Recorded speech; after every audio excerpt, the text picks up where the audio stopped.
আবু সাঈদের। কেন তাদের মারলি তোরা গুলির আঘাতে?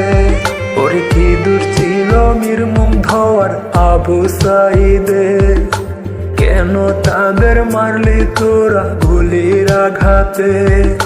আবার যদি হয় রে যুদ্ধ বাংলার মাটিতে, পানি লাগবে কারো বলে চিৎকার করবে যে, নাই রে বেঁচে পানিওয়ালা মীর মুগ্ধ ভাই সে।